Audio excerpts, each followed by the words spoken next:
Ya, baiklah para sahabat, Sotas dan juga teman-teman sekalian semuanya di sini ya. Hari ini dalam video pembelajaran kita ini ada pembahasan mengenai statistik dan probabilitas. Dan ini adalah video kedua di dalam pembahasan statistik dan probabilitas, yaitu materinya mengenai penyajian data. Ini diperuntukkan untuk kalian yang dimana ya dalam khususnya untuk pengambilan mata kuliah khusus yang mungkin statistik dan probabilitas, dan bagi para saudara yang lain juga yang sedang mendalami ya dan ingin mengetahui tentang khususnya statistik dan probabilitas di dalam penyajian data.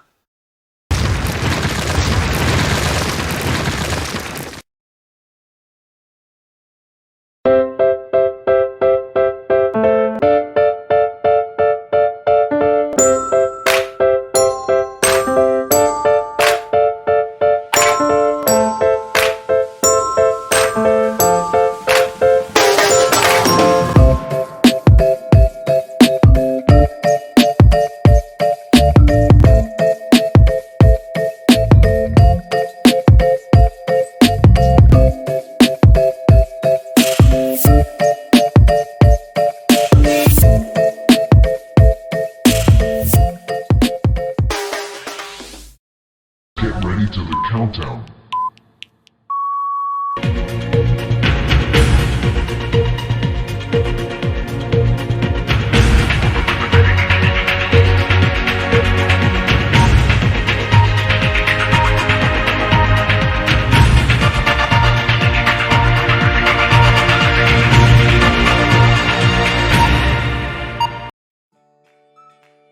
Oke, adapun di sini pembahasan yang akan kita bahas dalam video pembelajaran kita di sini itu ada mengenai data itu sendiri. Kita akan berbicara data itu bagaimana, apa itu data, seperti apa gambaran datanya, kemudian bagaimana teknik pengumpulan data yang akan digunakan, dan seperti apa jenis data yang akan kita gunakan. Dan ya, setelah kita mendapatkan data, kemudian bagaimana kita menyajikan dalam data tersebut. Nah, ini adalah materi yang akan kita bahas di video kedua kali ini. Baik, adapun mengenai data ya, kita mungkin sudah tahu bahwa di dalam sebuah penelitian ya, dalam sebuah penelitian perhitungan statistiknya digunakan juga, itu dibutuhkan yang namanya sebuah data ya. Kita juga tahu data ini sangat penting dan sangat diperlukan di dalam khususnya untuk penganalisis yang kita lakukan, baik secara angka maupun yang lainnya. Nah, di dalam konsep data kita akan berbicara tentang data itu sendiri. Data itu berasal dari kata Latin yang disebut dengan datum ya.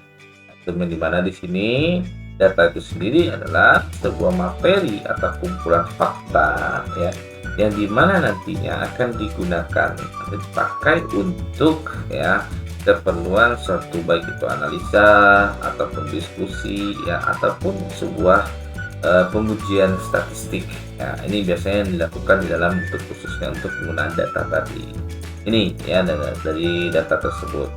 Nah, kemudian dari data ini juga ya, ini ada gambaran ya, suatu himpunan angka yang dimana nanti himpunan angka tadi itu berasal dari hasil pengukuran individu-individu yang dilakukan di dalam sebuah statistik maupun sebuah analisis ataupun diskusi ataupun penelitian. Nah, ini yang dikatakan dengan yang namanya data. Adapun pembagian data itu sendiri ya, sebenarnya kalau udah kita berbicara tentang yang namanya data itu banyak dan luas sekali. Nah, ada pembagian data di sini baik secara sifatnya ya, ataupun secara dari khususnya sumber dari data itu sendiri, pembagian data baik bagaimana cara memperolehnya bagaimana, serta ya waktu yang digunakan dalam khususnya untuk pengumpulan data tadi.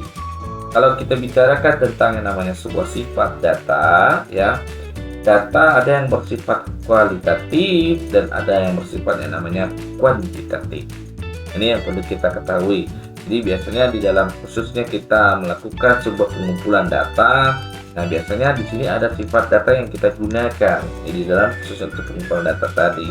baik itu yang sifat data itu berupa kualitatif kah atau yang berupa kuantitatif.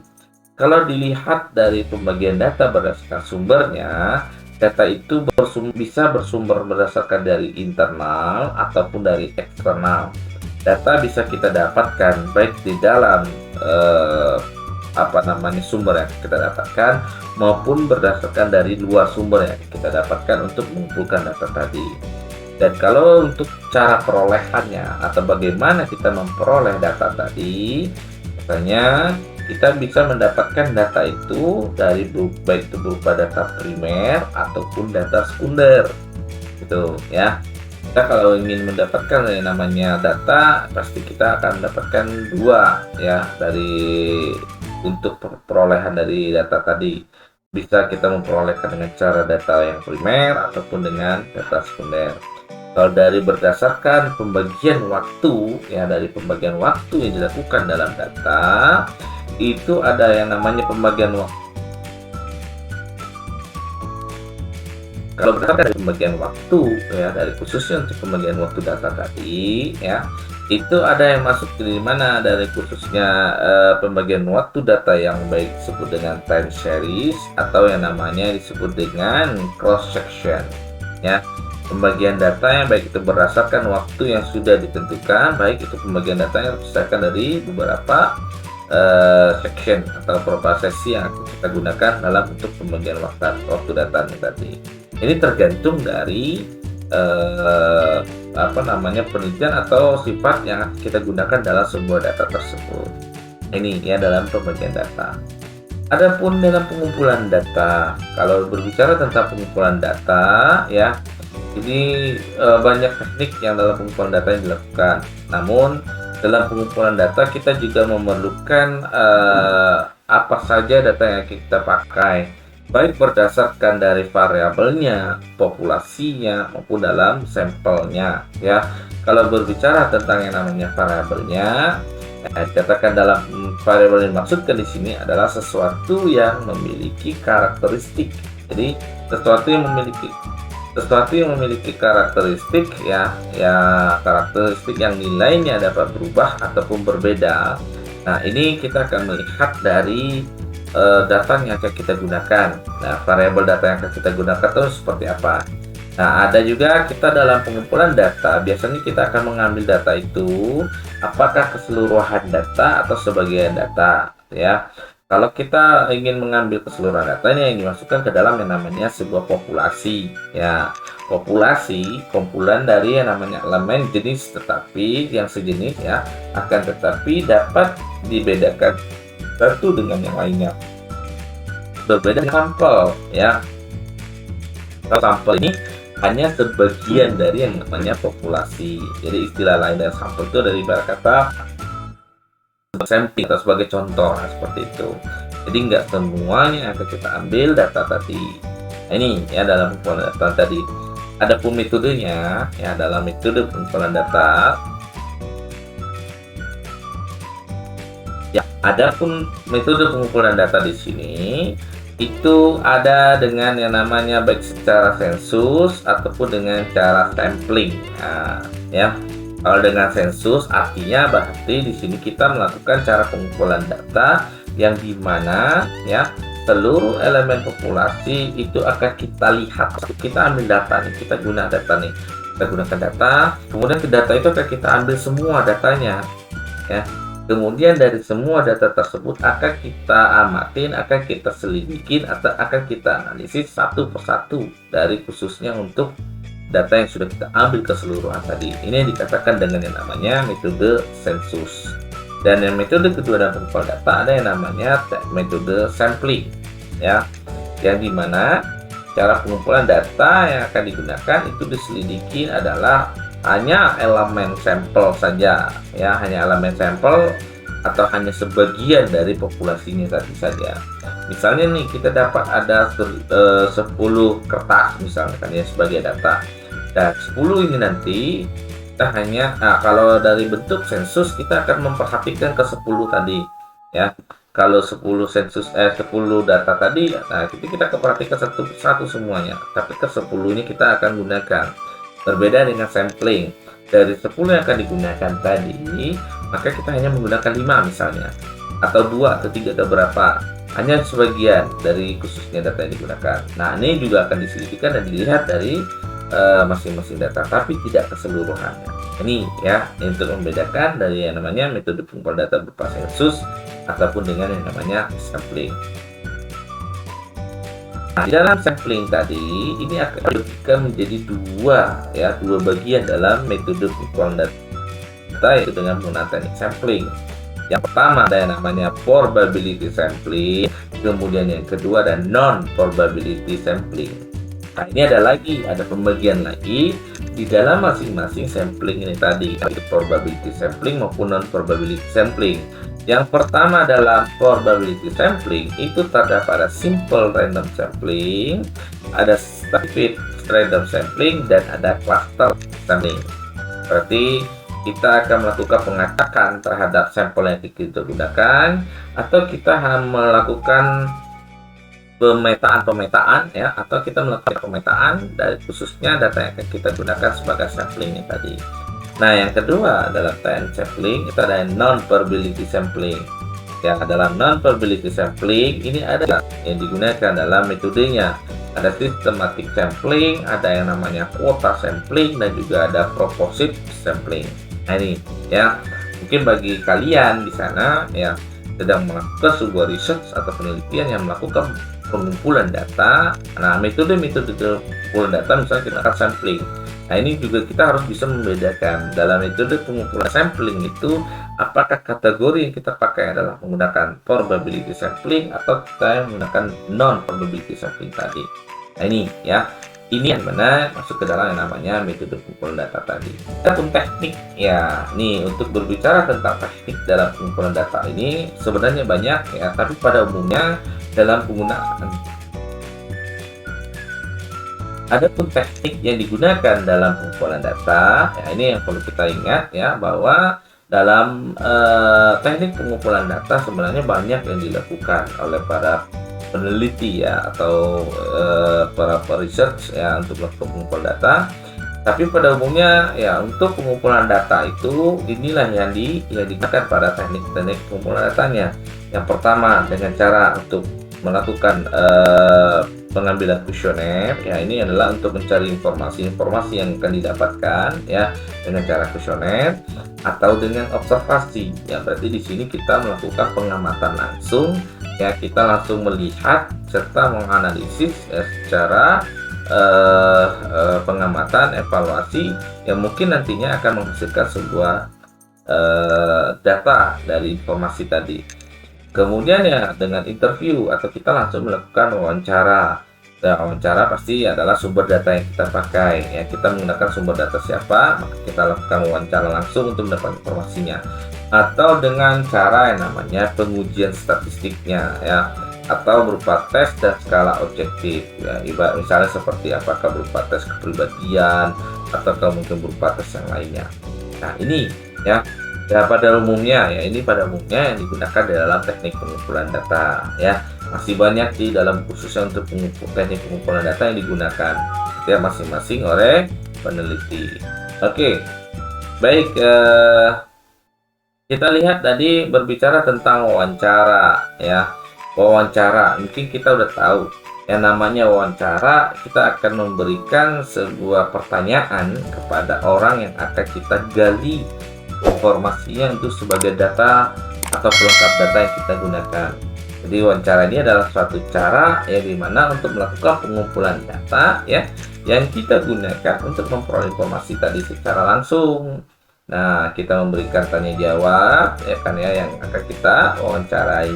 Yang pastinya yang kita wawancara tadi itu adalah orang yang memang benar-benar berkompeten atau sebagai sumber utama yang kita dapatkan di dalam informasi, dan yang nantinya informasi yang akan didapatkan dari sumber tersebut atau narasumbernya tadi itu akan menjadi sebuah data untuk kita melengkapi dari kelengkapan data yang kita butuhkan.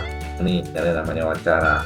Faktor yang mempengaruhi arus informasi dalam wawancara diantaranya bagaimana pewawancaranya, kemudian kedua respondennya, serta pedoman wawancaranya. Terkadang ya di saat kita melakukan wawancara ya terhadap dalam pengumpulan data. Nah, ini biasanya ada pewawancara dengan respondennya itu tidak nyambung di saat diskusi wawancara yang terjadi. Nah, ini akan jelas akan mempengaruhi ya. Ini akan jelas akan mempengaruhi arus informasi yang akan didapatkan di dalam data tersebut. Nah, begitu juga dalam respondennya. Sebaiknya apa berarti dalam bentuk wawancara tadi itu kita harus memiliki pedoman wawancaranya. Nah, seperti itu. Oke. Dan pastinya yang keempat kita akan lihat ya. Kita wawancara, kita harus lihat situasi wawancaranya dong. Ya, kalau kita ingin mewawancarai seseorang atau sumber tadi, narasumber yang akan kita gali informasinya, ya setidaknya kita juga harus bisa melihat situasi orang yang akan kita wawancarai tadi. Ya, kalau memang orang yang kita wawancarai atau sumber yang kita ambil datanya tadi itu sedang tidak memungkinkan untuk diwawancarai atau diambil gali informasi datanya, ya sebaiknya kita tunda terlebih dahulu daripada nanti kita paksakan untuk pengambilan datanya yang nantinya akan berakibat data yang atau informasi yang kita akan gunakan nanti itu tidak tepat sasaran seperti itu ya. Nah itu ya dalam bentuk khususnya situasi dalam wawancaranya juga perlu diperhatikan. Bentuk dari wawancara ya ini yang perlu kita lihat ada berupa structured interview ya atau wawancara yang terstruktur, ada yang wawancara yang tidak terstruktur nih ya para shooters dan juga adik-adik sekalian di sana ya, berarti para kalian di sana yang sedang melakukan sebuah research atau sebuah penelitian untuk pengumpulan. Kita terkadang di saat kita melakukan pengumpulan data dengan penggunaan wawancara, kita tidak menggunakan sebuah wawancara yang bentuk mungkin apakah struktur atau yang tidak terstruktur ya. Ini kita juga perlu diperhatikan. Kalau yang dikatakan dengan struktur interview ya berarti di sini kita sudah memiliki daftar pertanyaan ya. Ini kalau yang namanya wawancara yang terstruktur, artinya sudah ada kesiapan yang kita lakukan dalam pengambilan data atau informasi yang akan kita gunakan dalam bentuk wawancara tadi ya. Jadi kita udah mempersiapkan terlebih dahulu. Nah kalau yang tidak terstruktur ya, kalau yang tidak terstruktur ya ini pertanyaan kepada informasi yang akan kita dicari tadi. Ini adalah data yang tidak terstruktur, arti belum ada mempersiapkan sebuah pertanyaan. Nah langsung aja kita tanyakan kepada sumbernya, kemudian baru kita catat data yang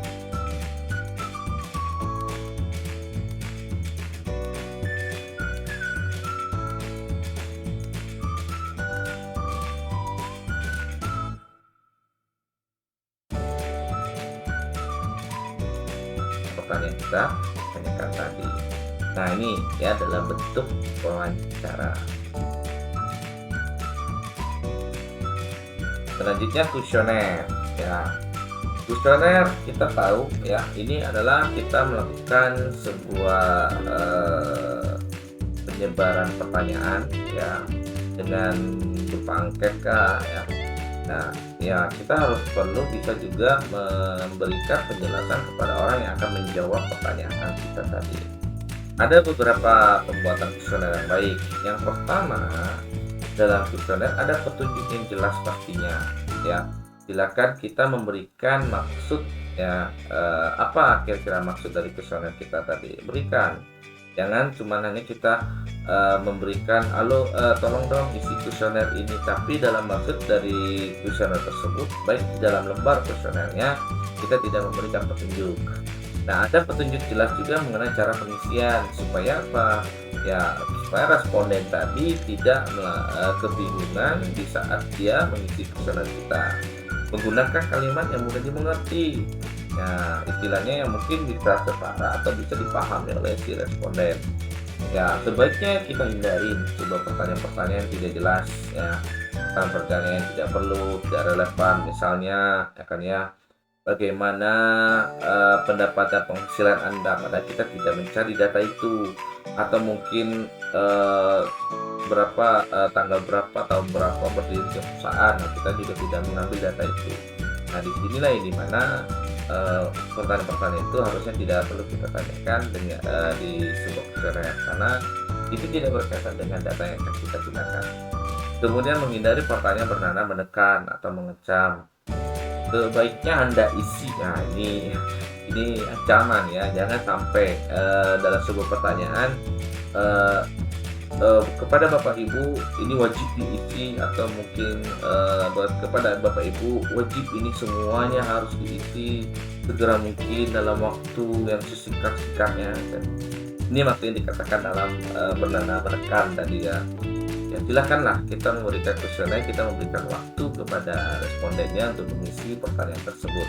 Ya mungkin betul kita harus kita berikan batas deadline, tapi ya deadline itu juga sewajar-wajarnya, tidak wajib harus hari ini atau 1 jam kemudian harus.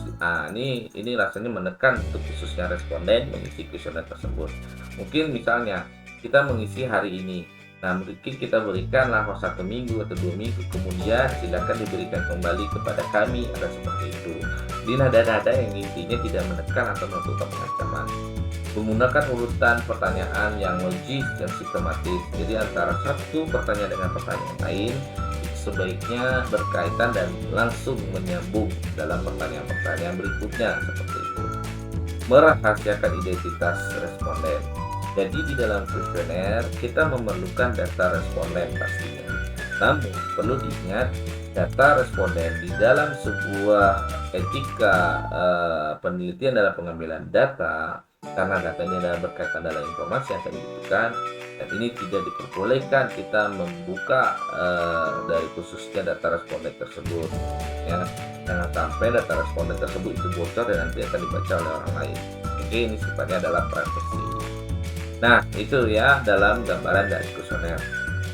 Observasi, pengamatan, apa yang kita amati, apa yang kita observasikan.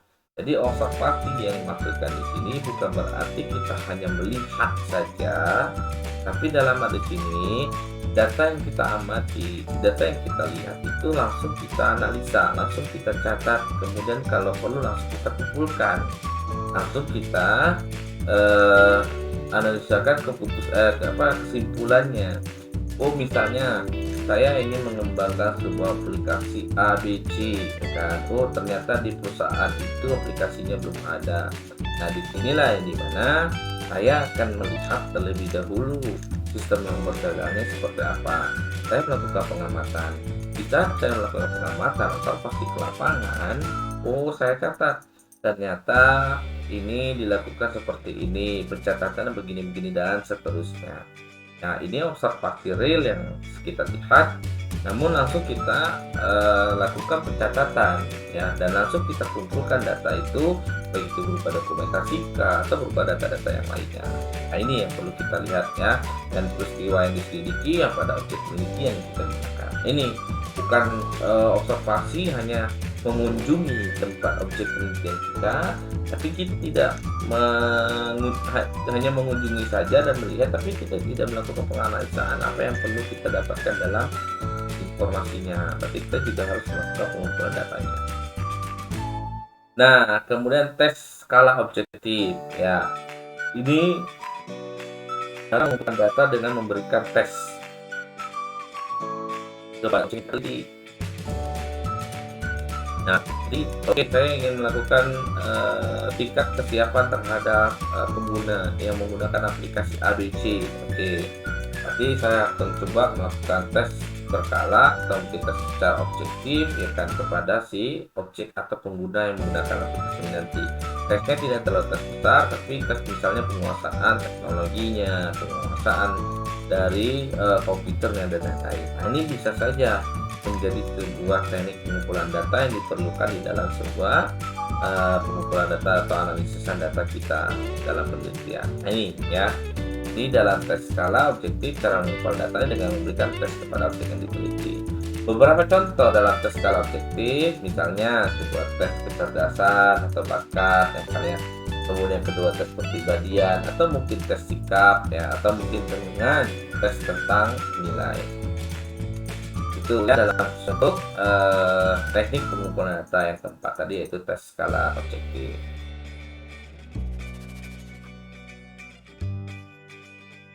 Nah, selanjutnya ini adalah pengolahan data ya. Pengolahan data, ada metode pengolahan data itu berbagai macam. Ada dengan cara manual ataupun dengan cara elektronik. Nah, mungkin kita sering melihat orang yang melakukan penelitian di penelitian. Nah, ini terkait ini yang digunakan. Mungkin dari hal yang mahal dalam penggunaan metode elektronik, maka olah datanya dengan menggunakan elektronik. Secara manual dia akan memahami dengan manual. Pastinya di zaman sekarang ya, untuk pengolahan data, metode yang digunakan saya yakin dan percaya hampir semua peneliti itu menggunakan dengan cara pengolahan data secara elektronik ya.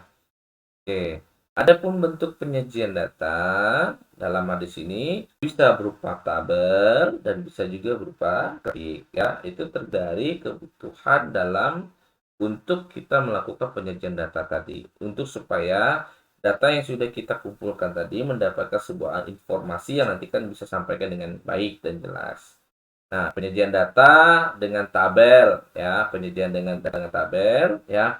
Ini ada 3 dengan penggunaan penyajian data dengan tabel. Yang pertama dengan tabel satu arah, kemudian yang kedua dengan tabel 2 arah, dan yang ketiga dengan tabel 3 arah ya. Maksudnya satu arah, 2 arah, dan 3 arah tadi ini seperti ini misalnya kan ya. Nah, kita melakukan banyaknya pegawai negeri. Nah, ini kita ambil dalam menurut tahun 1960. Nah, ini berarti kita hanya dapat golongan dan juga banyaknya ada berapa. Nah, berbeda dengan seperti ini.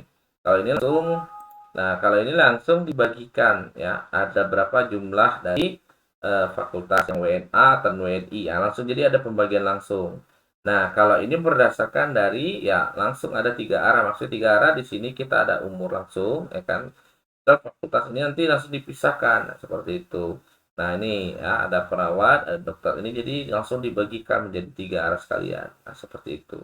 Ada ini berdasarkan umurnya, ini berdasarkan dari misalnya ada kota ya kan ya, dari khususnya profesinya seperti itu. Ini dalam bentuk penyajian data ya, baik itu dari tabel dengan penggunaan tabel ya, baik itu tabel A, tabel 2 arah maupun tabel yang 3 arah. Kalau berupa grafik ya, ini baru perlu ada ketahui dan juga para teman-teman sorter semuanya.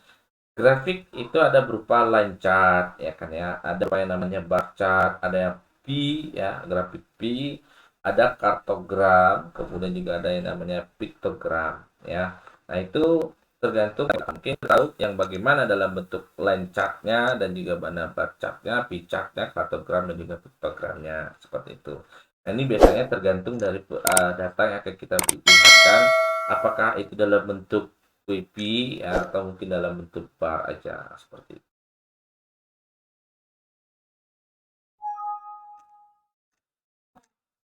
Wis. Nah,